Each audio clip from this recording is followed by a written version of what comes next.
Fala, galera! Eu tenho certeza que você ficou nervoso quando viu que o tema da aula de hoje era hérnias. E realmente esse tema é um desafio. Eu mesma, que fiz residência de cirurgia geral, eu só fui aprender hérnias quando eu finalmente terminei o R1 e comecei a operar hérnias. Porque só de estudar, só de ver, é muito difícil de entender. Você tem que começar a fazer para de fato decifrar essa anatomia. Mas eu vou tentar te passar hoje o que eu aprendi quando eu estava na residência. Então hoje a aula começa com uma anatomia, aí depois a gente vai ver um pouco sobre a patogenia, epidemiologia, a classificação das hérnias, algumas complicações, o tratamento, hérnias na infância e algumas hérnias muito específicas, mas que acaba caindo um pouco nas provas. Então, respira fundo, separa sua água, seu café e vamos enfrentar essa aula juntos. Então, para a gente começar a decifrar as hérnias, a gente tem que entender um pouco da anatomia. E eu vou começar falando com vocês sobre a anatomia da parede abdominal. Então, eu ainda nem cheguei na virilha. Vamos falar um pouquinho da parede, a face anterolateral da parede abdominal. Só nessa parte, a gente já vai começar a tentar separar camada por camada até chegar da pele à cavidade dentro da barriga. Então, qual que é a primeira camada que a gente enfrenta? É a pele. A pele, logo abaixo dela, a gente tem um tecido subcutâneo. E o próprio subcutâneo já tem uma especificidade, porque ele vai ser composto por um tecido conjuntivo que ele é um pouco mais espesso, ele tem fibras colágenas, fibras elásticas que vão fazer parte, que vão compor a face de Camper e a face de Scarpa. Esses são dois nomes bonitos só para quando você está lá dissecando, abrindo a pele, abrindo o subcutâneo e você se deparar com aqueles dois espessamentos do subcutâneo, você passar por eles tranquilo porque você sabe que isso é normal, é um tecido conjuntivo do subcutâneo. Então, até agora a gente sabe que a primeira camada é a pele, na sequência a gente vai ter a face de Camper e depois a face de Scarpa. Observa que é Camper e depois Scarpa, porque está na ordem alfabética, então o C vem antes do S, então a gente vai seguir a ordem alfabética. Na sequência, a gente começa a ter alguns músculos. Então, passei por essa camada superficial e eu vou ver o primeiro músculo, que é o músculo mais externo. Quem vai ser? É o músculo oblíquo externo. Observa que o ventre desse músculo, olha que interessante, aquela parte vermelhinha, o músculo mesmo, ele vai estar mais aqui, ó, na parte lateral, porque na parte anterior a gente vê, na verdade, a aponeurose do oblíquo externo. O que é essa tal de aponeurose que eu vou falar várias vezes na aula? Na imagem, a aponeurose é essa partezinha branca que fica mais aqui na frente, esse folhetozinho branco que depois se continua no músculo. Esse folheto branco, na verdade, ele é um tecido conjuntivo frouxo, só que ele é mais resistente, ele é mais endurecido e ele serve para fazer uma fixação do músculo às estruturas ósseas. Então a gente já tem essa peculiaridade aí do oblíquo externo. Que mais? A própria aponeurose do oblíquo externo, ela lá no finalzinho, ela vai fazer um espessamento como se fosse uma dobradura e vai fazer o que a gente chama de ligamento inguinal. O famoso ligamento inguinal, que a gente também chama de ligamento de pulpar, ele nada mais é do que um espessamento da aponeurose do oblíquo externo lá embaixo, na virilha. Então, o que mais que a gente pode ter de curiosidade aí dessa aponeurose? Ela vem aqui, um folheto todo branquinho, que é a aponeurose do oblíquo externo, e também lá embaixo, próxima à região inguinal, a gente tem uma aberturinha ovoide, que é o famoso anel inguinal externo. Então, essas são as peculiaridades que a gente vai ter do músculo oblíquo externo e da sua aponeurose. Então, primeira parte já foi. E agora, a gente vai para a segunda parte, que é, tiramos o músculo oblíquo externo e a gente vai se encontrar com o músculo oblíquo interno do abdômen. Ele também tem algumas fibras na parte mais lateral e ele também tem uma aponeurose. Esse músculo, embaixo dele, a gente vai ter a terceira camada, que é o transverso do abdômen. O músculo transverso do abdômen, ele vai ser a camada muscular mais interna, ok? Então, eu passei pela pele, pelo subcutâneo com as fáscias, encontrei o músculo oblíquo externo e a sua aponeurose, cheguei no músculo oblíquo interno e agora eu estou no transverso do abdômen. Olha quantas camadas musculares eu tenho para proteger o que vem depois. O que vem depois é a fáscia transversalis, que é ali a última camada da parede abdominal, da parte de dentro. Então, a fáscia transversalis, ela é muito frágil, ela é muito delicada e ela realmente precisa dessas camadas todas para ela ter um reforço da parede abdominal e evitar as famosas hérnias. As hérnias nada mais são do que protuberâncias, abaulamentos que acontecem quando você tem uma parede com uma fragilidade. Então, o nosso corpo ele já criou essa musculatura toda para proteger dessas fragilidades. Então, voltando ao transverso do abdômen, a gente sabe que ele é a parte mais interna muscular do abdômen. E aí, cada um desses músculos tem uma aponeurose. E eu falei para vocês que eles são mais laterais e que aqui no meio fica mais a aponeurose. Mas você que vai na academia, quando malha muito, fica com aquele tanquinho, né? Porque você sabe que tem um músculo que fica bem aqui na frente, que é o reto do abdômen. Então, eu tenho essas camadas todas que vêm aqui na frente na forma mais de aponeuroses, mas elas vão formar um conjunto de aponeuroses que vão recobrir o músculo reto do abdômen.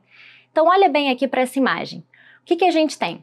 A gente está vendo ali os músculos mais laterais, cada um com a sua aponeurose, que é esse folhetinho branco. E cada um dos folhetos brancos, eles vão se juntar, formando o que a gente chama de bainhas. Então, observa que quando a gente está aqui na parte mais alta, acima da linha arqueada ou da linha semilunar de Douglas, a gente vai ver que o músculo, as três bainhas do músculo, elas vão formando a bainha anterior e posterior do reto abdominal. Observa que esses folhetinhos brancos, eles vão para cima e para baixo do reto abdominal. Mas isso só acontece acima da linha arqueada de Douglas. Então, para cima do reto abdominal, formando a bainha anterior do reto, eu vou ter ali as duas aponeuroses que vêm ali, olha, de cima e de baixo do músculo e formando a aponeurose. Então, ela chega ali e vai para cima do músculo reto abdominal. Já a do músculo oblíquo interno, você vai ter uma face anterior, uma face posterior, que quando encontra ali o músculo reto abdominal, a parte anterior sobe e vai formar a bainha anterior do reto, enquanto que a parte posterior vai formando o posterior da bainha do reto. E o músculo transverso vai todo ali para a parte posterior do reto. Agora, quando a gente está abaixo da linha de Douglas, da semilunar de Douglas, a gente não tem mais essa divisão de uma bainha anterior ao reto e uma bainha posterior ao reto. A gente vai ter só bainha anterior, ou seja, todos esses folhetos de todos esses músculos do oblíquo externo, do oblíquo interno e do transverso do abdômen vão para cima, vão para frente do reto abdominal. E qual que é a única coisa que fica ali, embaixo do reto abdominal? A fáscia transversalis. E o que eu falei para vocês? A fáscia transversalis, ela é a mais delicada, a mais frágil. Então é justamente por isso que as hérnias abaixo da linha arqueada de Douglas, elas são mais comuns, porque essas são hérnias numa localização que eu acabei de falar para vocês que é mais frágil. Porque a parede posterior ali é só ela não tem a bainha posterior, ela só tem a face transversalis ali posterior ao reto. Então essa área, ela tem uma predisposição maior a ter hérnias ventrais, tem a hérnia de Spiegel, lembra? A hérnia de Spiegel, ela é uma hérnia que acontece justamente na linha semilunar. Mas não tem problema, eu vou falar dela no final da aula, só estou antecipando esse conteúdo. Então, até aqui, eu preciso só que vocês tentem entender essa sequência de músculos, entender o que é uma aponeurose, entender como que forma o estojo anterior, o estojo posterior do reto, e que essa parte aqui, abaixo da linha arqueada de Douglas, ela é mais frágil. Por isso, porque eu não tenho um estojo posterior do reto, eu não tenho esse reforço a mais. Então agora vamos falar um pouquinho da anatomia da região inguinal. Então eu falei da face anterolateral aqui do abdômen e agora a gente vai descer mais um pouquinho. E não tem como eu começar falando da anatomia da região inguinal sem falar do orifício miopectíneo ou orifício de Frouchot. Não se assusta com esse nome, tá? Ele nada mais é do que uma região que é naturalmente mais fraca. Por que eu preciso falar dela? Porque é dessa região que vão surgir as hérnias femorais e as hérnias inguinais. Então vamos cá, olha para a imagem. A gente está vendo aquela região circular da linha azul, justamente sendo o orifício miopectíneo. Ele vai ser passado ali bem no meio do caminho pelo ligamento inguinal. E aí o que já é importante você ver nessa imagem e ter como referência para agora, desde o começo da aula, todas as hérnias que acontecem acima do ligamento inguinal, elas são hérnias inguinais. Se elas forem abaixo do ligamento inguinal, eu tenho hérnias femorais. Volta para a imagem. Vamos lá. Quais são os limites do orifício miopectíneo? A gente está vendo ali que na face medial, a gente tem o reto do abdômen. Na face lateral, é difícil ver ali, mas a gente vai ter o músculo ilho-psoas. Na parte de baixo, eu tenho ali o pubis e o chamado ligamento de Cooper. O que é o ligamento de Cooper? Nada mais é do que um espessamento ali do periósteo daquele osso.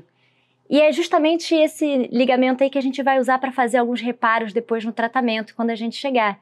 Então, guarda esse nome, porque ele vai ser importante. E, olhando agora para a parte superior, a gente está vendo ali uma aponeurose, um restinho do músculo oblíquo interno e do transverso do abdômen. Eu não sei se você consegue reparar, mas o ligamento de Cooper, que é aquela margem inferior que eu falei, que é aquele espessamento ali de baixo, no que é o espessamento do periósteo do osso, ali do pubis. Entre ele e o ligamento inguinal, tem um restinho branco que a gente vai chamar de ligamento lacunar. Esse ligamento nada mais é do que uma expansão ali medial para ocupar aquele buraco, uma expansão medial do ligamento inguinal. E ele tem essa forma de leque. E ele vai se estender até o pubis. Ele continua fixando essas estruturas no pubis. Então, ligamentos importantes aqui vão ser o ligamento lacunar, o ligamento iliopectíneo e o ligamento de Cooper. O ligamento iliopectíneo, ele tá bem ali, ó, lateral aos vasos femorais, abaixo do ligamento inguinal. É muita informação, eu sei, mas olha para a imagem, olha bem para esse orifício, olha esse buraquinho. A informação mais importante são os limites, mas principalmente você saber que o orifício miopectíneo, ele é passado ali bem no meio pelo ligamento inguinal. Acima do ligamento inguinal temos hérnias inguinais, abaixo dele temos hérnias femorais. Foi? Então agora vamos falar de um outro conceito, que é o trato iliopúbico. O trato iliopúbico, ele é uma banda aponeurótica, ou seja, um espessamento da aponeurose, que ele é formada pela fáscia transversalis, que é aquela mais interna ali na barriga, né, a última camada, e pela aponeurose do transverso do abdômen. Quando a gente está fazendo a cirurgia e a gente olha numa visão posterior, isso você vai ver várias vezes na sua prova, tá? posterior, visão posterior significa que ele está falando da abordagem videolaparoscópica. Então, visão anterior, eu estou olhando de fora para dentro, e visão posterior, eu estou olhando ali de dentro da barriga para fora. Então, quando eu falo na visão posterior, o trato iliopúbico, ele é como se fosse a parte de dentro do ligamento inguinal. Então, você não vai ver o ligamento inguinal na cirurgia por vídeo, você vê o espessamento da aponeurose ali, ó, refletida no trato iliopúbico. Você vai ver ele branquinho do mesmo jeito. Ele vai funcionar como a margem inferior para a maioria dos reparos cirúrgicos. E ele é importante também porque na porção lateral do anel inguinal interno, ele vai funcionar como um limite para colocar os grampos. O que isso significa? Estou dentro da barriga.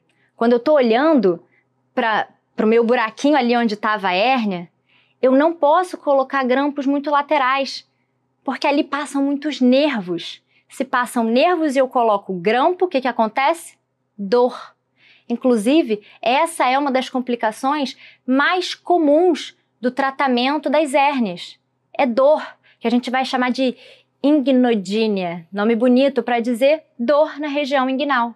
Porque muitas vezes, quando a gente faz as cirurgias, tanto os reparos abertos quanto os reparos por vídeo, a gente acaba pegando esses nervos.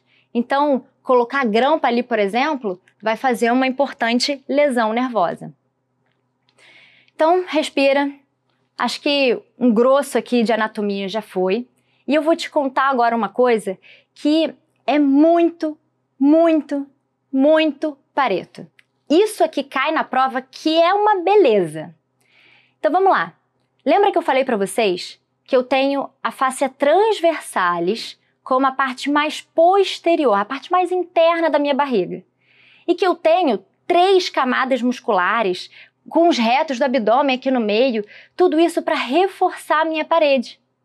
Só que existe uma área dentro da minha, aqui na região inguinal, dentro da minha barriga, que não tem essa cobertura muscular. Se eu não tenho essa cobertura muscular, essa é uma área frágil, naturalmente frágil, que é esperado que aconteçam hérnias. Então olha aqui para a imagem. A gente tem um espaço que é um triângulo que a gente vai chamar de triângulo de Hasselbalch. Vou falar de novo. Isso aqui cai na sua prova, que é uma beleza. E eles pedem os limites do triângulo. Então olha bem para essa imagem porque ela ficou bem legal para a gente entender isso. Quais são os limites? Medialmente, a gente tem um reto do abdômen. Ali, na parte inferior, ele está deitado no ligamento inguinal. E na parte superior, lateral, a gente vai ter os vasos epigástricos inferiores. É a primeira vez que eu falo desses vasos epigástricos aqui, mas é muito importante. Primeiro porque você tem que saber que são os vasos epigástricos inferiores, porque tem muita prova que vai tentar te enganar botando ali na opção A, B, C, vai dizer vasos epigástricos superiores, que não tem nada a ver com o contexto de hérnia. Então, vasos epigástricos inferiores. Ficou difícil decorar esses limites? Vou te dar uma dica. Você vai ter que ver ali esses limites. Ver ali. V é, porque a gente sabe que a margem lateral são dos vasos epigástricos. RA, reto abdominal, é a margem medial. E LI, ligamento inguinal, a margem inferior. Então, você vai ver ali e não vai esquecer quais são os limites do triângulo de Hasselbalch. Os vasos epigástricos inferiores, eles também vão servir como uma margem muito importante para a gente determinar se a minha hérnia é direta ou indireta. E a gente vai falar várias vezes desse reparo anatômico quando a gente tratar de cirurgia por vídeo também. Então lembra, porque vai ser mais fácil de você entender depois, que a margem lateral do triângulo de Hasselbalch é os vasos epigástricos inferiores. Então, ok. Então agora você já sabe o que é o triângulo de Hasselbalch. E aí eu preciso que você entenda o que é o canal inguinal. Famoso canal inguinal. Difícil de entender, tá bom? Porque essa é uma estrutura que ela é tridimensional. Então imagina um túnel que caminha de dentro da barriga para fora. Um túnel que começa mais superior e lá para dentro, e como um tobogã, ele cai e vem para frente e mais inferior. O que cai também? Os limites disso. Eu sei que é por isso que você odeia cirurgia geral, né? Porque eles cobram o estadiamento de tudo, eles cobram os limites de tudo. Mas quando você entende um pouquinho da anatomia, é um pouco mais fácil. Então é isso que eu tô tentando te fazer entender hoje. Confia em mim, bebe uma água e vamos lá. Imagina que você está dentro desse túnel, que é o canal inguinal. Aí você olhou para trás. Ou seja, você está olhando a porta por onde você entrou. É o anel inguinal interno. Se a porta por onde você entrou, que é a parte que é mais dentro da barriga, essa parte de entrada, ela vai ser justamente a fáscia transversalis, que eu já falei para vocês que é a parte mais posterior, é a parte mais profunda ali da minha parede abdominal. Faz sentido, não é não? E aí aqui, você está caminhando agora dentro do túnel. Qual que é a saída do túnel? É a aponeurose do músculo oblíquo externo. Lembra que eu falei para vocês que a aponeurose do músculo oblíquo externo tem aquela estrutura ovoide, que é o anel inguinal externo? Então, você já está dentro do seu túnel, olhando para trás, olhando para frente. Agora você vai ter que olhar para cima e vai ter que olhar para baixo. E essa parte é um pouquinho mais difícil. Então, olha a imagem para tentar entender. O chão do seu túnel vai ser o ligamento inguinal. E o teto do seu túnel vai ser a aponeurose do músculo oblíquo interno e do transverso do abdômen, que a gente já conversou aqui. É bem parecido com o que a gente já falou. Então, não é tão dolorido assim. É difícil, eu sei. Mas com esse passo a passo de anatomia, dá para entender um pouco a mais as coisas. Então, respira, que eu vou responder uma questão com vocês, tá bom? Acho justo eu me aventurar aqui com vocês, já que vocês vão ter que enfrentar isso sozinhos depois. Então vamos lá. Trouxe uma questão da Unesp de 2021, que é exatamente só uma foto para a gente discutir. Olha bem para essa foto e ela quer só as estruturas. Olha lá, algumas coisas você pode não saber tudo, tá? Mas algumas coisas você vai saber responder.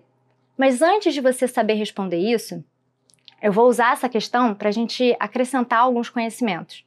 Porque essa questão, ela traz a visão posterior, ou seja, a visão laparoscópica das hérnias. Então, olha lá para a imagem. Ele quer que eu identifique o que é o 1, 2 e o 3. O que você já sabe ali, de cara? O 2, que é aquela estrutura que passa ali bem no meio, aquilo ali está parecendo ligamento inguinal, né? Podia ser ligamento inguinal, trato iliopúbico. Então, tô vendo ali. Aquela ali eu já sei marcar. O que são aqueles vasos que estão marcados no 4? Ali eu vou ter a artéria e a veia ilíaca externa. Dentro da barriga, eu tenho artéria e veia ilíaca externa. Quando ela passa pelo anel inguinal, quando ela passa pelo ligamento inguinal para baixo, aí vira veia femoral. Mas quando você está dentro da barriga, você está olhando o que está acima do ligamento inguinal, é vaso ilíaco externo. O que mais que você olha aqui e você sabe? Olha lá o 1. O 1 são estruturas que são derivadas das artérias e veias ilíacas externas, que são justamente aqueles vasos que eu falei para vocês que vão servir várias vezes como reparos anatômicos para a gente definir algumas coisas e que a gente não pode esquecer. Quem são eles? Vasos epigástricos inferiores. Então, a gente já matou ali que o 1 são esses vasos epigástricos inferiores, o 2 vai ser o ligamento inguinal, e aí o 3 eu vou trazer um conceito para vocês. O 3 e o 5. Eu vou trazer um conceito para vocês que é da visão posterior, que são essas 3 marcações. Eu sempre vou olhar os vasos epigástricos inferiores, olha ali, número 3, os vasos espermáticos, e ali no número 5 é o ducto deferente. Essas 3 estruturas, elas vão ser muito citadas porque elas formam tipo um Y, tá vendo? Ali um Y meio que deitado. Elas formam um Y ali na visão posterior e elas são esses reparos. mas eu só estou trazendo essa questão e essa informação porque isso cai pouco em prova, mas não quero que você seja pego de surpresa se isso acontecer. Então, ainda que você não soubesse disso, você já é apto a responder essa pergunta. Sabendo dos vasos epigástricos inferiores, do ligamento inguinal e agora dos vasos espermáticos, você já ia saber que a resposta é a letra C. Aí a Unesp, não sou a favor de São Paulo, não sou a favor da Unesp, eu sou carioca, mas olha isso, a Unesp trouxe de novo outra questão, que também fala da visão posterior e é só uma foto de anatomia. Vamos tentar responder essa aqui também? Vamos lá. A gente tem que na letra A é o quê? O ducto deferente, aquela estrutura que eu falei ali, ó, que tá descendo. Quem mais ali que fica descendo, que são vasos, artéria e veia? Ilíaca externa. Essa questão também é a visão posterior, a visão laparoscópica. Quem que tá ali na letra C? Também falei que é um reparo anatômico importante, a única coisa que sobe ali, vasos epigástricos inferiores. Observa que a letra D nada mais é do que um orifício, um buraquinho, que quando eu estou dentro da barriga é o anel inguinal interno. Na letra E, eu tenho o trato iliopúbico.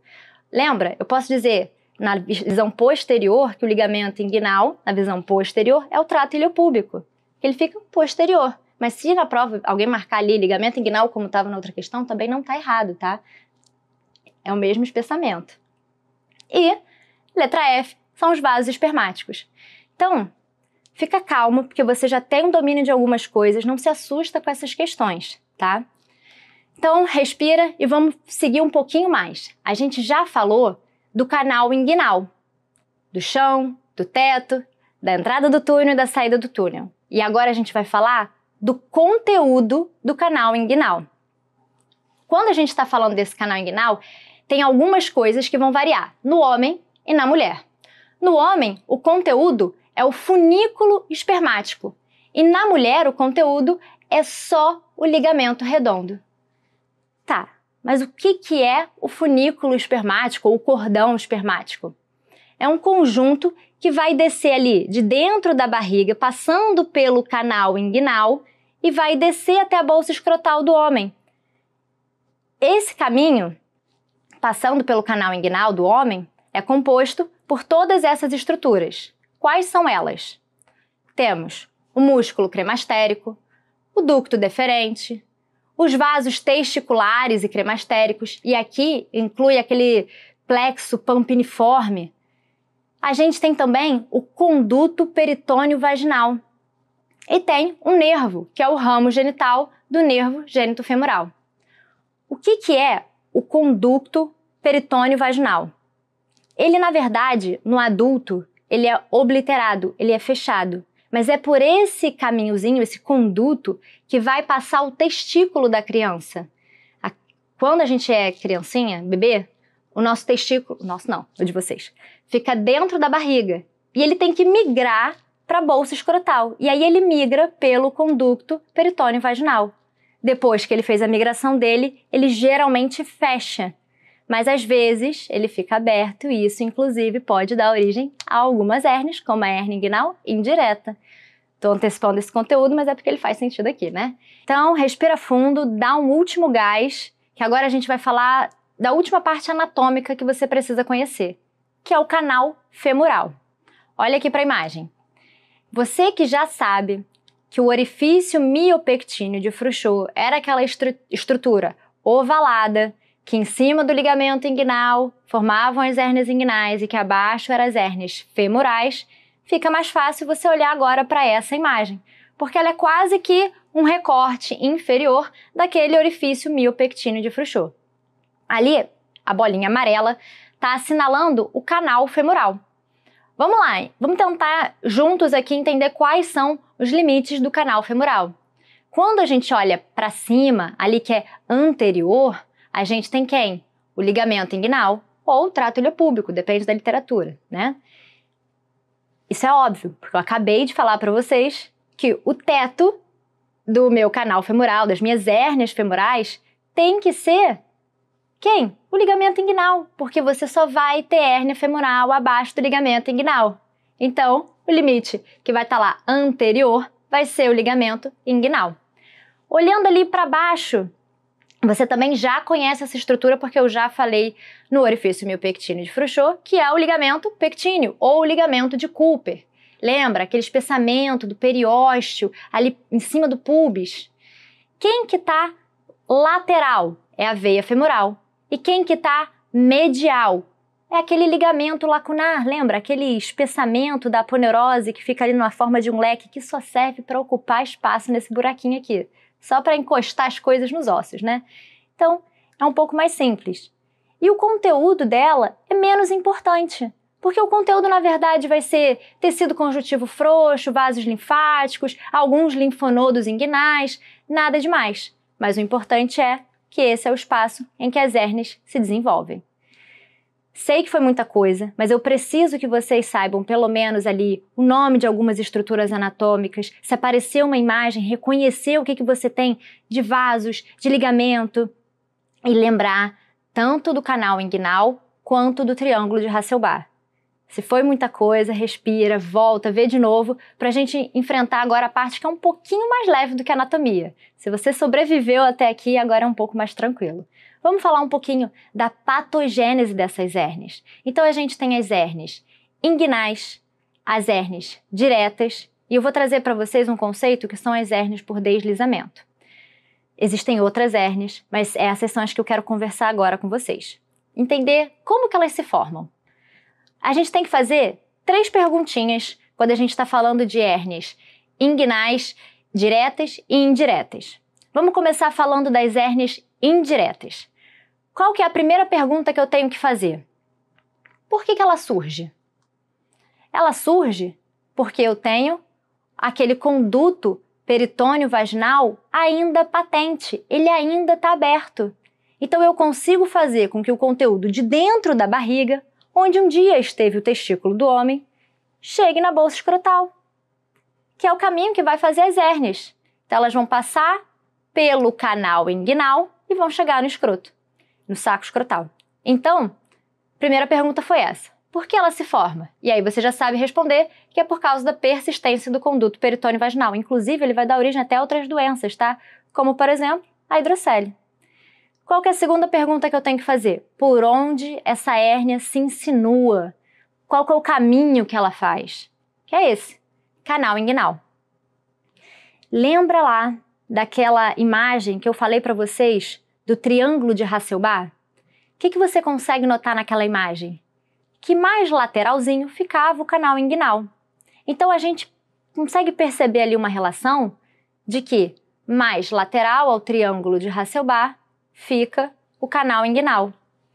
Ou seja, as hérnias inguinais indiretas, elas vão ser laterais ao triângulo de Hasselbalch. Qual que é a terceira pergunta que eu tenho que fazer? Qual é a relação dessa hérnia com os vasos epigástricos inferiores? Lembra que eu falei que isso era importante para os reparos anatômicos, né? Porque aqui eu vou conseguir definir se a minha hérnia é direta ou indireta, só dizendo se ela é medial ou lateral aos vasos epigástricos. Então, mais uma vez, lembra lá daquela imagem do triângulo de Hasselbalch? Lembra que eu falei para vocês que a margem lateral superior do triângulo de Hasselbalch era justamente os vasos epigástricos inferiores? E que se eu tenho uma hérnia que se anuncia pelo canal inguinal, que é mais lateral ao triângulo de Hasselbalch, eu tenho, por conclusão, que eu tenho uma hérnia que é lateral, a margem lateral dos meus vasos epigástricos. Portanto, uma hérnia inguinal indireta, ela é lateral aos vasos epigástricos. Volta naquela imagem, porque ela vai te ajudar a entender isso. Vamos lá, mais uma vez. As hérnias indiretas, elas são laterais aos vasos epigástricos inferiores. Foi? Qual que é agora as 3 perguntinhas que a gente vai fazer para as hérnias indiretas? São as mesmas. Primeira pergunta, como ela surge? Ela vai surgir por uma fraqueza natural da parede abdominal. Por onde ela se insinua? triângulo de Hasselbalch. Falei para vocês que essa é uma área onde existe uma fraqueza natural da parede. Então é por aqui que as hérnias diretas se anunciam. Qual que é a terceira pergunta que eu tenho que fazer? Qual que é a relação dos vasos epigástricos? Qual que é a relação delas com os vasos epigástricos inferiores? Se eu estou dentro do triângulo de Hasselbalch, eu estou medial aos vasos epigástricos inferiores. Por quê? Porque meus vasos epigástricos inferiores são a margem lateral do meu triângulo de Hasselbalch. Hérnias, às vezes, quando você desenha, quando você olha a imagem, é muito mais importante do que quando você lê esse texto todo. Porque só de você ter essa imagem do triângulo de Hasselbalch e a relação dela com o canal inguinal, você já consegue responder essas 3 perguntinhas de uma forma um pouquinho mais natural. Então agora vamos falar um pouquinho de um conceito um pouco diferente, que são as hérnias por deslizamento. Por que ela recebe esse nome? As hérnias por deslizamento, elas são um tipo de hérnia inguinal indireta. Mas o que ela tem de diferente? É que uma parte do seu saco herniário, daquele tecido que acompanha a hérnia, é justamente formado por um órgão, por uma víscera, que geralmente quando a gente está do lado direito, pode ser o seco, quando a gente está do lado esquerdo, pode ser o cólon sigmoide, e existem outras estruturas que podem fazer parte também, que inclusive eu já vi várias vezes, fazendo parte desse saco herniário, que é até a própria bexiga. Então é óbvio que quando a gente tem uma hérnia muito grande e que a gente não consegue reduzir, ou seja, empurrá-la para dentro completamente, talvez eu possa suspeitar que eu não estou conseguindo empurrar completamente porque tem um órgão ali junto, fazendo parte daquela parede ali. Pensando nisso, quais são as complicações que eu posso ter? A perfuração dessas vísceras, ou do intestino, ou da bexiga, porque eu estou ali manipulando, fui cortar o saco herniário e, na verdade, eu cortei o meu órgão. Essas hérnias, elas têm um maior risco de recorrência, elas podem acontecer mais vezes. E é óbvio que o tratamento vai ser a redução da hérnia e fechar aquele buraco, ou seja, fazer o reparo inguinal. Então agora a gente vai falar de epidemiologia. O que eu preciso que você saiba? As hérnias inguinais indiretas são as mais comuns. O sexo masculino, inclusive, é até o mais acometido. Ah, mas e na criança? É a hérnia inguinal indireta. Ah, mas e qual que é a que mais encarcera? É a hérnia inguinal indireta. Então vamos lá. A hérnia inguinal indireta, ela se anuncia pelo canal interno, ela é mais comum na infância e ela é a que mais encarcera. Foi? Agora eu tenho uma pegadinha para você. As hérnias femorais e as hérnias umbilicais, a literatura fala que são mais comuns nas mulheres. Ok. E que as hérnias femorais, elas têm maior chance de estrangular. Mas, ainda que elas sejam mais comuns nas mulheres e que elas tenham mais chances de estrangular, por uma questão de prevalência, que eu acabei de falar para você, que a hérnia inguinal indireta é a mais comum, eu vou sempre encontrar ela mais comum, inclusive na população feminina, e vou encontrar ela sendo mais comum como as que mais encarceram. Essa informação da hérnia femoral, ela é uma pegadinha, porque na verdade só diz que se você viu uma femoral, ela é mais comum na mulher. Se você viu uma femoral, uma hérnia femoral, ela tem mais chances de estrangular. Mas se você está pensando que você tem uma hérnia encarcerada e você tem uma hérnia numa mulher, você vai dizer que é inguinal indireta. Foi? Então, quando eu falo de hérnias encarceradas, estranguladas, não se assusta. Quando eu continuar na aula aqui falando das manifestações clínicas, eu vou discutir isso com vocês também. Então, realmente, está na hora de falar de clínica, né? Como é que é a história desse paciente?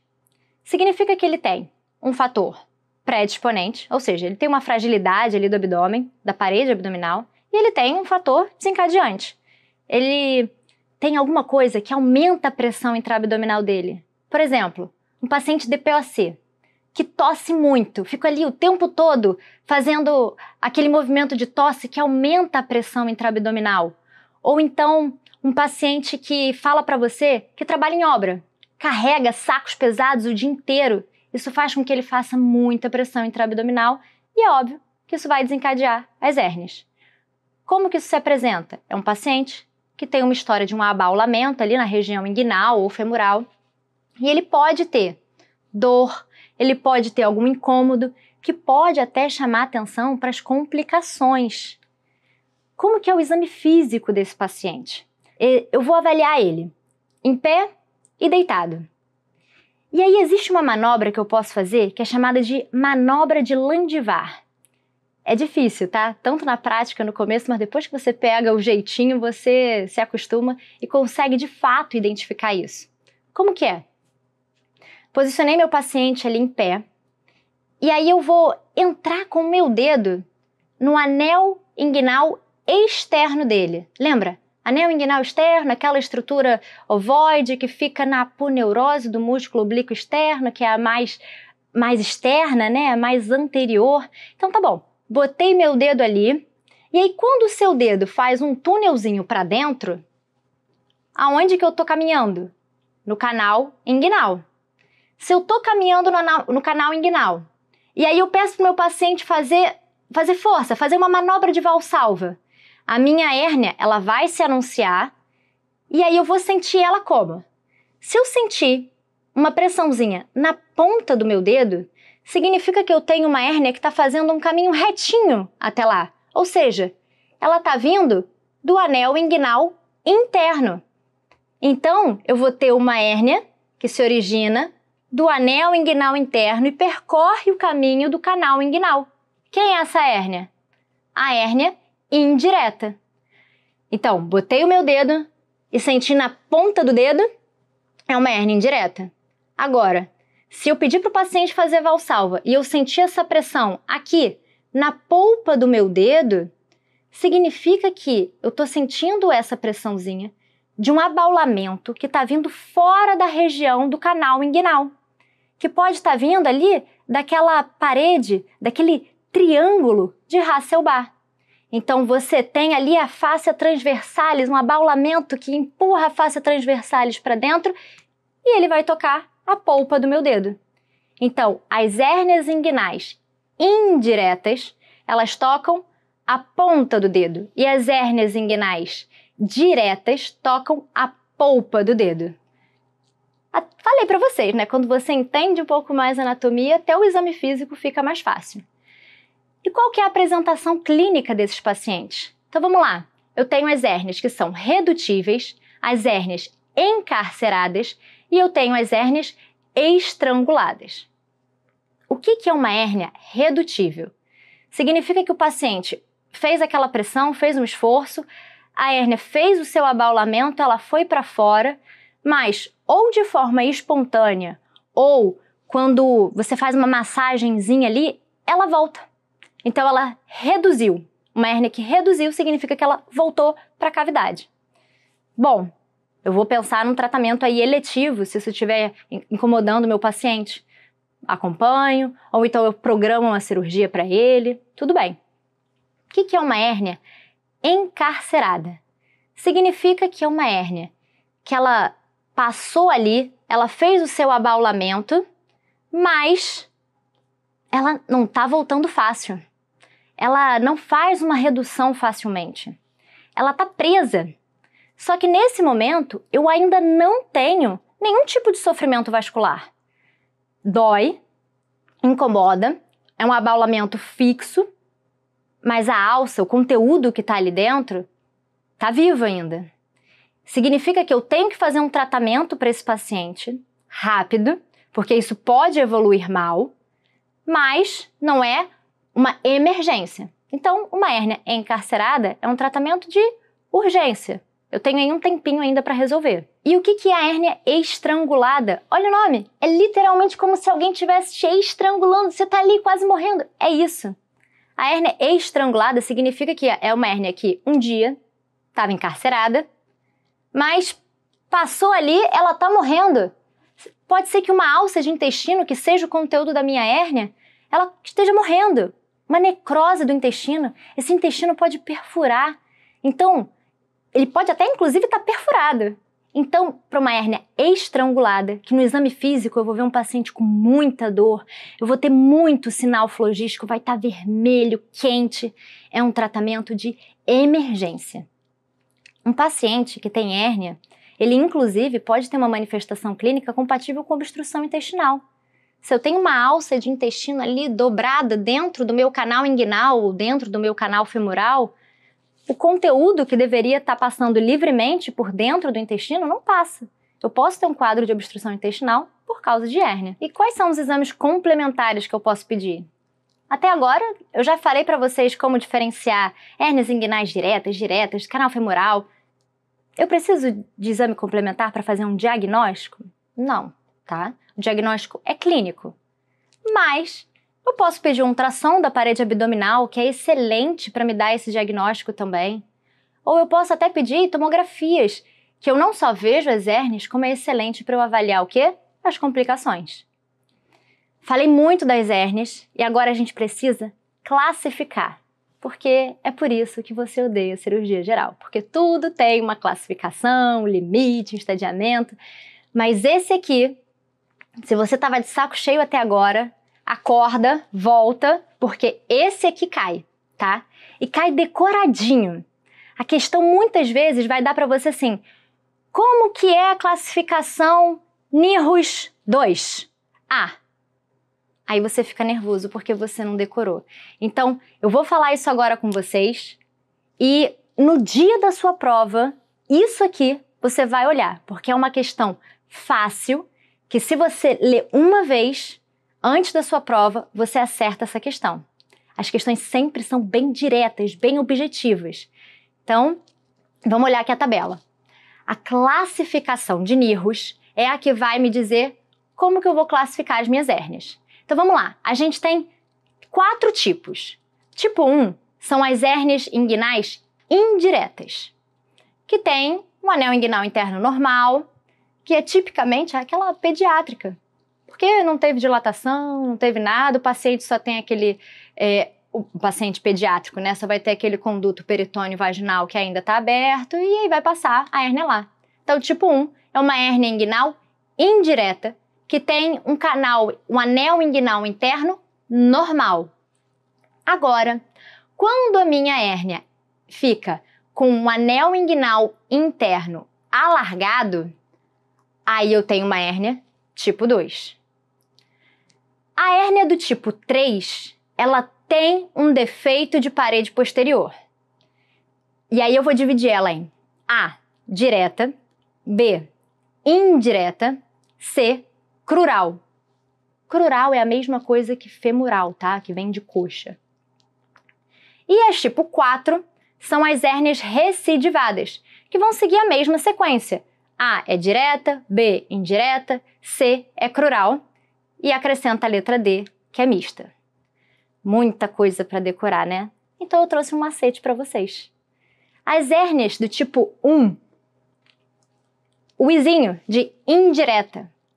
As hérnias do tipo 2 têm 2 izinhos. Elas são indiretas, com um anel inguinal inchado. As hérnias do tipo 3, eu vou ter um defeito de parede posterior. E aí eu vou dividir numa sequência DIF, direta, indireta e femoral. E as hérnias do tipo 4, e voltou, são as hérnias recidivadas. E aí elas vão seguir a mesma sequência, DIF, que é direta, indireta e femoral, e ainda tem a última que é mista. Assim fica um pouquinho mais fácil, né? Cirurgia geral fica mais tolerável.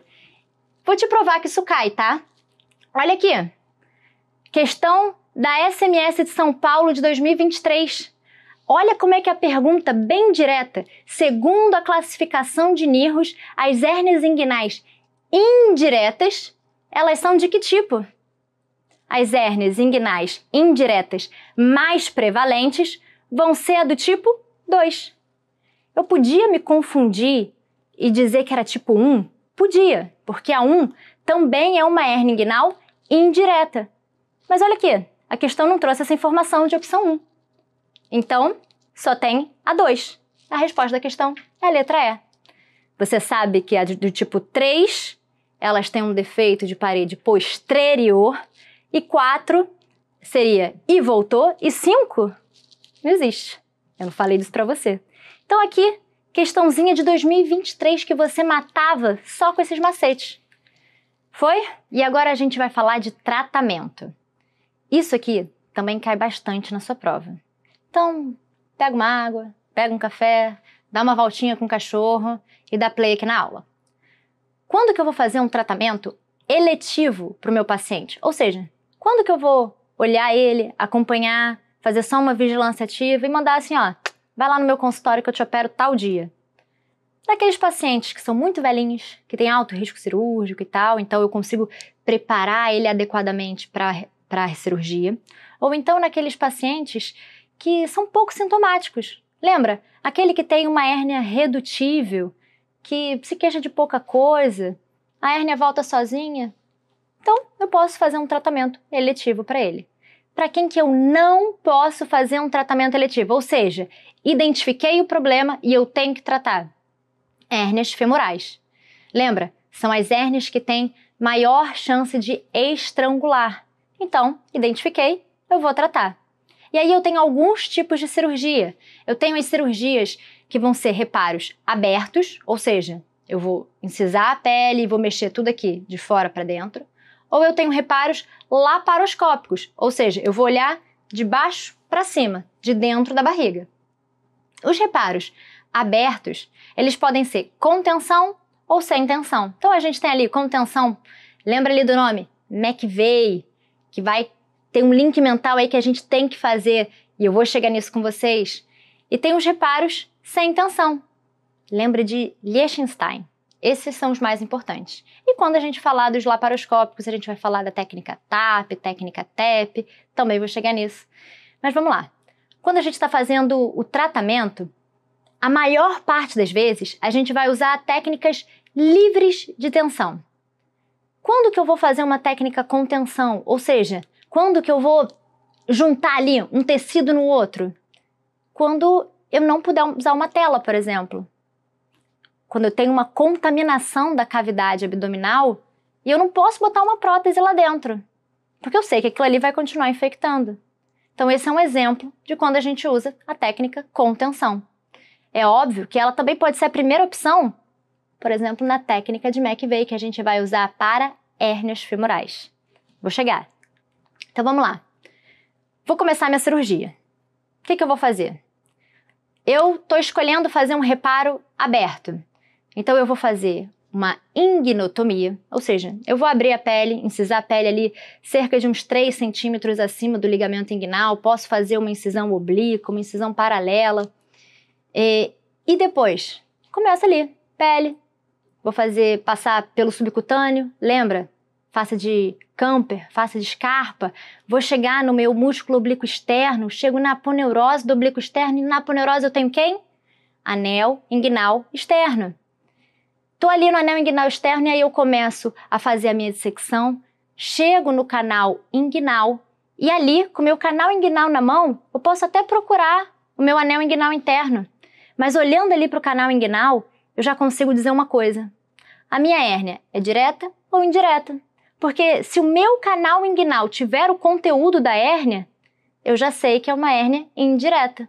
Ou então eu vou ver um canal inguinal ali, fininho, com funículo espermático fininho, e vou ver uma destruição grande ali da parede posterior, com uma hérnia saindo dali, e aí eu vou ter uma hérnia direta. Quando eu faço o reparo aberto, eu tenho que tomar cuidado com 3 nervos que podem aparecer ali no meio da dissecção. Porque se eu leso algum deles, eu posso causar dor crônica no meu paciente. E quais são esses nervos? Eu tenho o ramo genital do gênito femoral, eu tenho o ilho hipogástrico e o ilho inguinal. É isso. Identifiquei algum deles, eu não posso transeccionar eles. Então eu vou botar eles ali de ladinho, porque senão meu paciente tem dor crônica. Esses nervos caem, tá? Então eu vou repetir. Eu tenho o ramo genital do gênito femoral, ilho inguinal e ilho hipogástrico. Foi? Próximo passo, Agora a gente vai falar especificamente de cada técnica. Não vou passar por todas, tá? Vou falar algumas mais comuns. Primeira técnica é a de Lichtenstein. Essa técnica é uma técnica livre de tensão e ela é a mais utilizada nos pacientes eletivos, ou seja, aqueles que eu programei a cirurgia. Posso fazer um reforço da parede posterior, mas o que é importante dela? Eu vou usar tela. Olha ali na imagem. Eu peguei uma tela, geralmente de polipropileno, e aí eu vou prender ela ali perto do pubis e vou prender ela ali no ligamento inguinal. Eu faço uma sutura contínua no ligamento inguinal com um fio inabsorvível, então geralmente um polipropileno, e vou posicionar a minha tela ali, encostada no fundo, vai ser um novo chão da minha hérnia. E olha aquela estrutura que está saindo ali no meio. Aquilo é o quê? É o conteúdo do canal inguinal, é o funículo espermático. Então eu abro um buraquinho ali daquela tela, faço uma gravatinha para poder liberar o meu funículo espermático para que ele possa sair, para ele não ficar todo embaixo da tela. É só um adendo para vocês saberem como funciona. Então, lembra lá, Lichtenstein eu sempre uso tela. Então é a técnica de Lichtenstela. Decora assim. Próxima técnica, estopar. Essa é uma técnica bem legal e olha lá na imagem. Na verdade, a gente não vai fazer só uma incisãozinha ali na região inguinal. A gente faz, na verdade, uma incisão infraumbilical e vai posicionar uma tela gigantesca na região pré-peritoneal. Se eu boto uma tela grande, é porque eu estou querendo cobrir alguma coisa grande. Então, essa técnica, ela é mais indicada para as hérnias que são muito grandes, ou então para as hérnias bilaterais, que eu quero usar uma grande telona para cobrir as duas partes, ou então para aquelas hérnias recidivadas, porque às vezes eu só não quero mais entrar ali naquela região inguinal que já foi mexida. Então, eu vou botar uma tela aqui em cima, na região pré-peritoneal, vou resolver meu problema e eu vou sair. Próxima técnica, McVeigh. Ah, mas eu não sei nada de McVeigh. O que você precisa saber dessa técnica? Ela é indicada para hérnias femorais. Se você não quiser ouvir o resto, não precisa, mas eu preciso que você saiba que McVeigh é indicada para hérnias femorais. Existem outras indicações, mas esse é o link mental que a gente vai fazer. Então vamos lá, como é que ela funciona? Eu falei que ela é uma técnica com tensão. Significa que eu não vou usar tela, não vou usar nada disso, eu só vou ligar tecido com tecido. Quais são os tecidos que eu vou utilizar? Eu vou ligar o ligamento de Cooper, que era, lembra, o chão daquela região do orifício miopectíneo, que é o chão do meu canal femoral, e vou ligar com o que está em cima. Quem que está em cima? Eu vou usar um nome bonito agora. O tendão conjunto, que nada mais é do que a confluência da aponeurose do oblíquo externo, do oblíquo interno e do transverso. Então ali em cima eu tenho um pouco de tudo, eu vou pegar aquilo ali, vou dar um pontão lá embaixo no ligamento de Cooper e eu vou aproximar essas bordas de uma forma que eu vou fazer uma obliteração parcial daquele canal femoral. Por isso que eu vou indicar para as hérnias femorais. Como eu disse, existem outras indicações, mas o link mental é McVeigh, hérnias femorais. É isso. Próxima técnica. Essa aqui é a técnica de Shouldice. Nada mais é do que uma imbricação dos músculos, ou seja, superposição dos músculos. Eu vou pegar um músculo e ligar o outro, um em cima do outro. É uma técnica que é muito trabalhosa.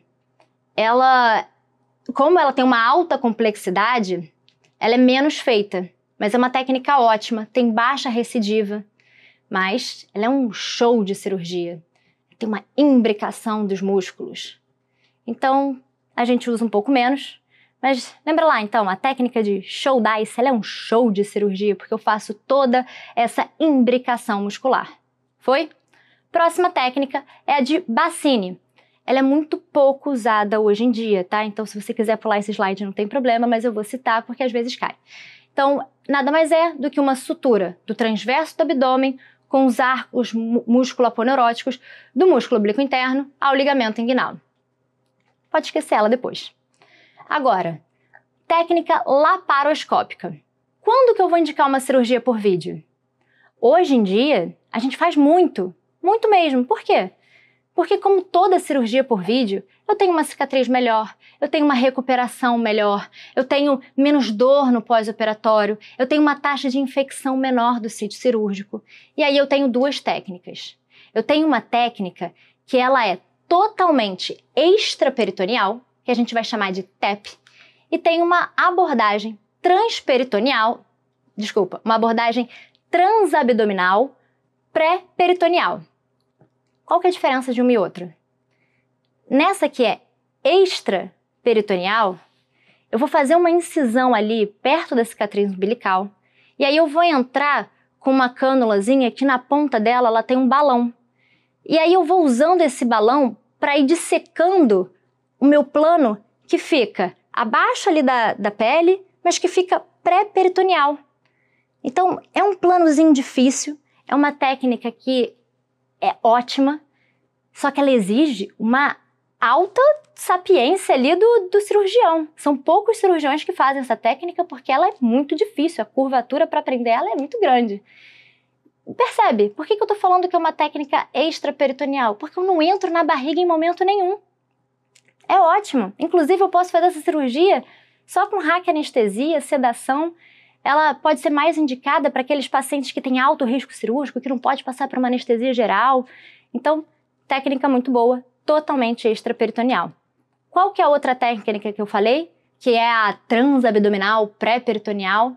É a TAP, que é uma técnica habitual de cirurgia laparoscópica. Então eu vou colocar lá os meus trocáteres na barriga, vou fazer o pneumoperitônio, o paciente precisa de anestesia geral, e aí eu vou trabalhar olhando sempre para o meu teto, que é aqui a região inguinal, que é a região da parede. Também é uma cirurgia que é difícil, mas menos difícil do que a outra. Eu tenho uma melhor visualização, inclusive, ali do reparo que eu vou fazer, porque eu tenho mais espaço para trabalhar. Então, foi? Então agora vamos falar das complicações pós-operatórias do tratamento de hérnia. Olha aqui, a gente tem várias complicações, mas eu vou ressaltar com vocês as mais comuns. Então aqui, ó, seroma, orquite, dor crônica, infecção, recorrência. Vamos começar pela recorrência? Isso é a complicação mais comum do pós-operatório. E quanto maior for a minha hérnia, maior a chance de recorrência. Eu tenho alguns fatores de risco que podem estar associados, por exemplo, tosse crônica, prostatismo, constipação, má qualidade dos tecidos, técnica cirúrgica inadequada, infecção da ferida no pós-operatório.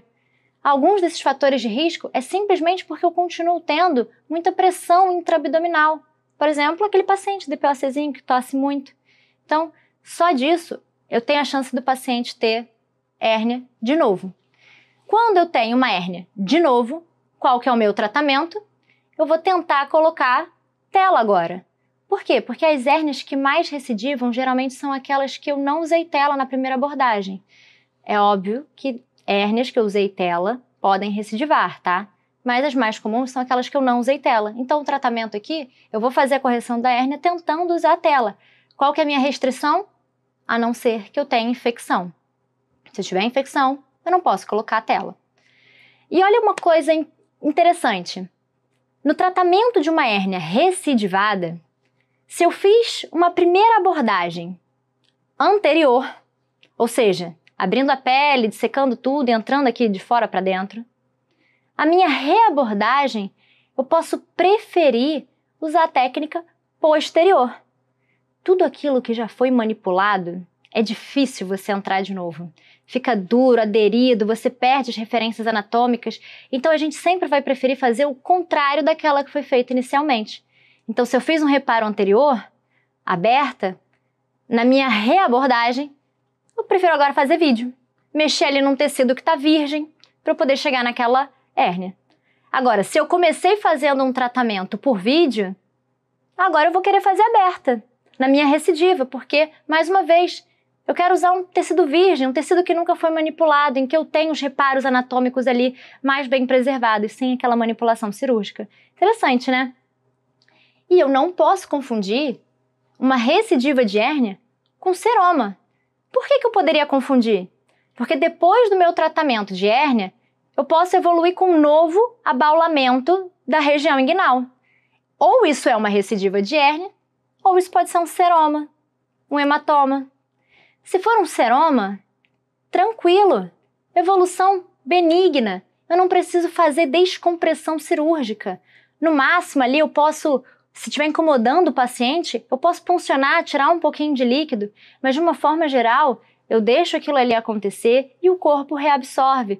Posso até usar uma cinta ali para ficar comprimindo e diminuir o espaço morto para o corpo reabsorver logo aquele conteúdo, mas evolução benigna. Posso ter também um hematoma. E aí, óbvio que eu vou procurar algum sinal, alguma repercussão hemodinâmica, né? Vai que o paciente está sangrando tanto a ponto de ter alguma repercussão. Então, pode ser que eu precise de algum reparo específico. As infecções da ferida operatória também são outros tipos de complicação. E aí a gente vai classificar naquelas infecções que são mais superficiais, mais profundas ou dentro da cavidade. E cada uma tem uma abordagem.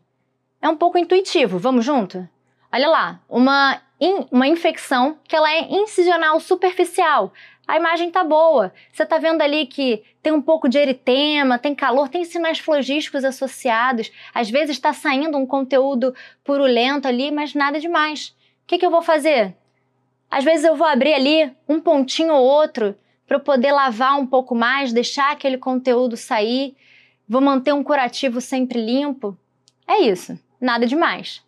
Agora, quando eu tenho uma infecção incisional profunda, olha lá na imagem, eu posso ter a possibilidade de uma descência da ferida operatória. Então, meu tratamento ele é um pouco mais agressivo. Esse paciente, clinicamente, ele já vai ter sinais sistêmicos, pode ter febre, além dos sinais locais. Então, meu tratamento inclui antibiótico terapia. Além disso, eu posso fazer um desbridamento também do tecido ali que não está vitalizado. Também vou lavar, que nem eu fazia na superficial. A diferença é que talvez aqui, se eu tiver uma secreção purulenta que está vindo ali de baixo, talvez abaixo da minha ponerose, talvez eu tenha que fazer uma reoperação. Mas não esquece, se eu tiver uma infecção incisional profunda, eu tenho que retirar aquela tela que eu deixei ali. Lembra, tela, infecção, não combina. Agora, quando eu tenho uma infecção do espaço orgânico, ou seja, dentro da barriga, que eu posso identificar isso ou por uma tomografia, que eu vi uma coleção organizada indicando um abscesso, ou então foi uma cirurgia que eu fiz, eu deixei um dreno e eu tô vendo francamente ali que meu dreno tá purulento, aí eu vou fazer também antibiótico para o meu paciente e aqui muito provavelmente eu vou ter que drenar esse abscesso ou de forma percutânea ou com uma reabordagem cirúrgica. Foi? Olha essa questão aqui da USP de 2023. Pra você ver como isso cai. E cai de uma forma mais simples. Olha aqui. Em vez de cobrar as classificações, em vez de cobrar qualquer outra coisa, está cobrando complicação do pós-operatório de hérnia. Olha lá, está mostrando uma mulher de 54 anos que está no 6º dia de pós-operatório de uma correção de uma hérnia incisional. Ela chegou a ter um dreno subcutâneo, tirou e aí depois evoluiu com dor na incisão, está saindo um pouco de secreção espessa, purulenta, mas olha o exame clínico dela. A paciente tem bom estado geral, ela está febril, o abdômen é flácido, pouco doloroso. Essa paciente, ela não tem sinais sistêmicos de infecção. É só uma infecção local. Tem eritema, está saindo secreção, não tem problema. Qual que é a minha conduta? Eu posso tirar uns pontinhos ou outros para poder facilitar aquela drenagem, posso desbridar um pouco daquele tecido se estiver muito desvitalizado, vou lavar e vou fazer curativo. Resposta, letra D. Retiro os pontos, desbridar e curativo diário. Outra complicação são as lesões nervosas. Já falei com você, mas eu tenho certeza que você não decorou, então vamos repetir? Quando eu tenho um reparo aberto, quais são os 3 nervos que eu posso ter acometido? Eu posso ter acometido o ramo genital do gênito femoral, o ilho inguinal ou o ilho hipogástrico. Agora, quando eu faço um reparo laparoscópico, aí já mudou a figura. Eu posso ter lesão de outros nervos, como por exemplo, o cutâneo femoral lateral ou o ramo femoral do gênito femoral.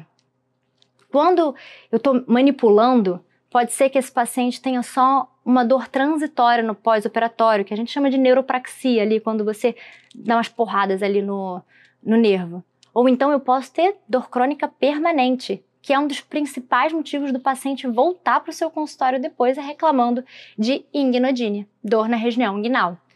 Sempre, então, eu vou identificar e afastar os nervos, para eu não correr o risco de lesar nada ali. Outra complicação possível é a orquite isquêmica, que acontece quando eu tenho uma trombose do plexo pampiniforme ou uma ligadura da artéria testicular. Plexo pampiniforme e artéria testicular são conteúdos do quê? Do funículo espermático.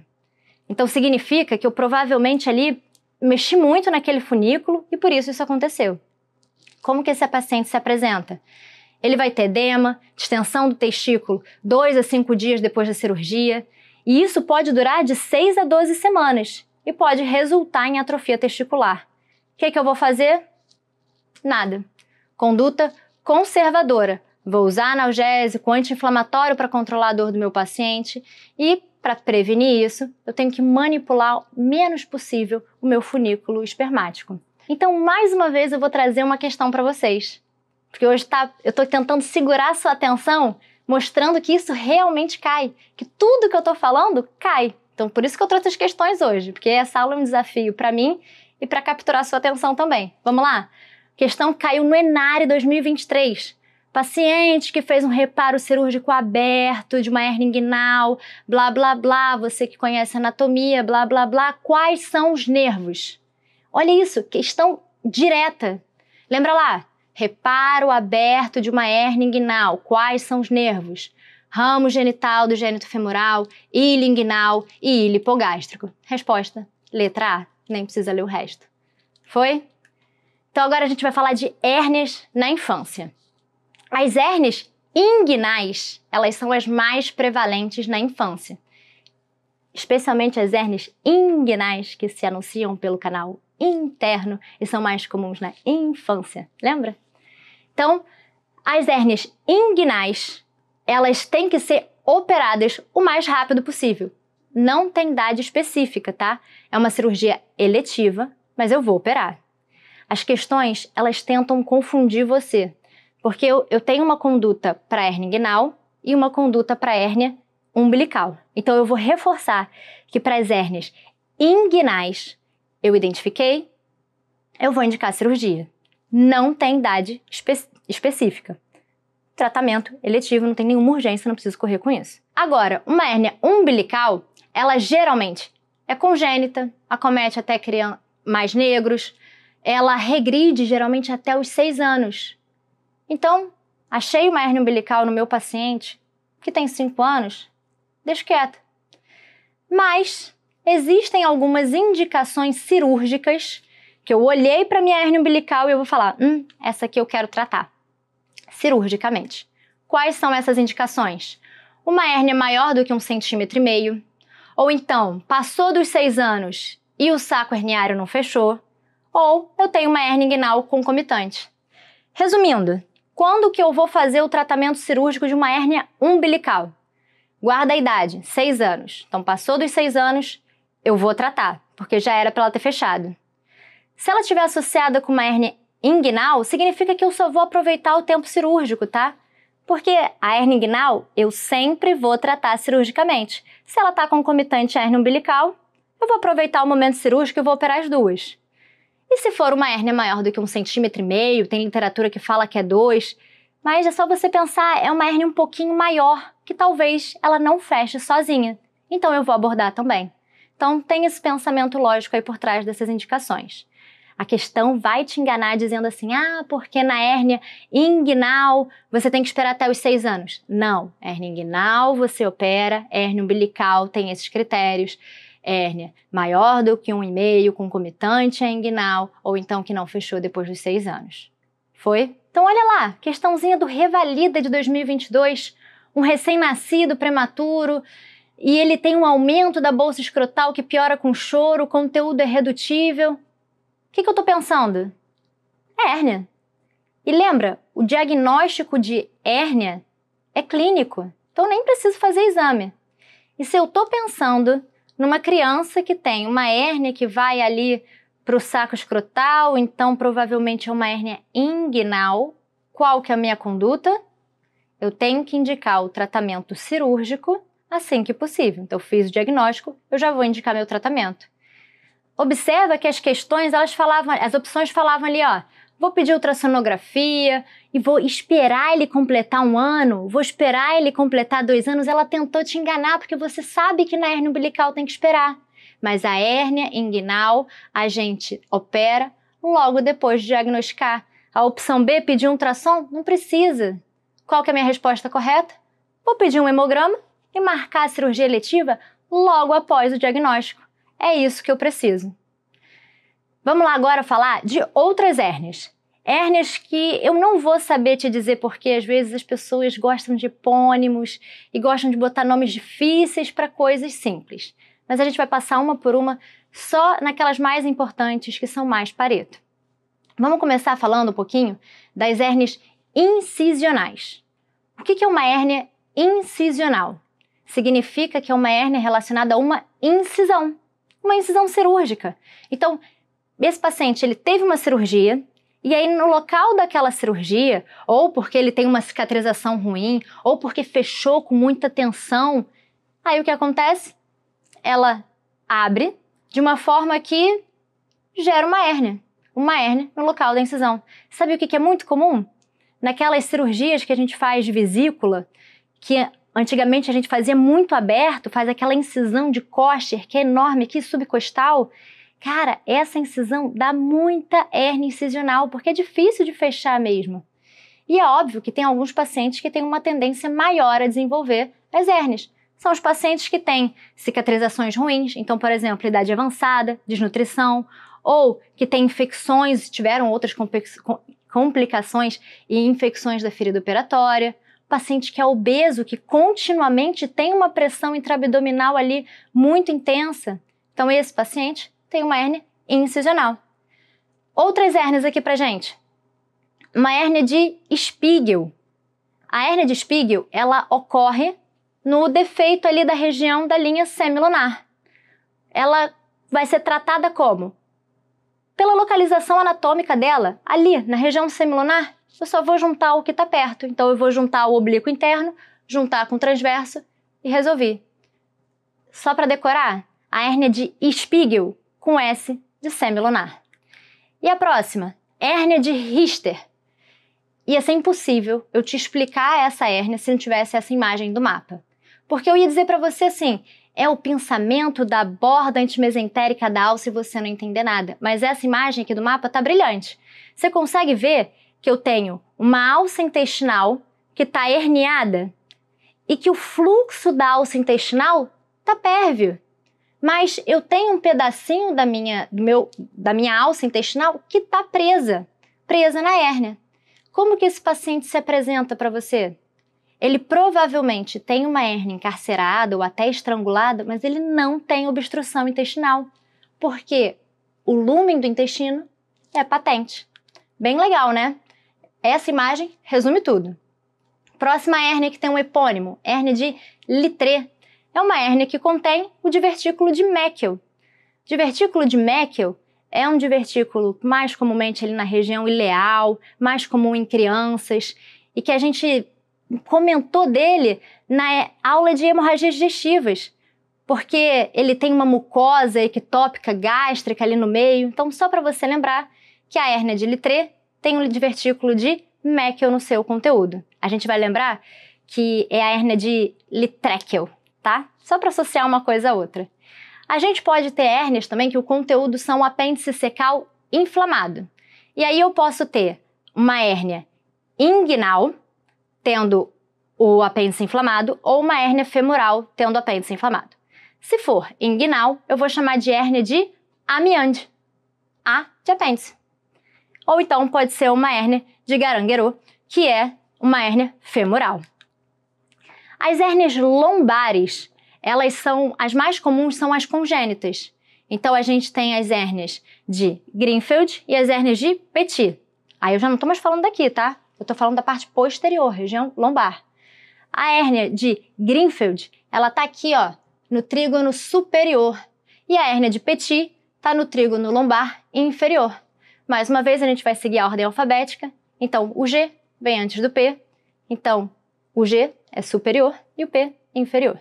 Foi? E aí eu vou amadurecer esses conceitos com você com mais uma questão. Olha lá, questão da USP de 2023.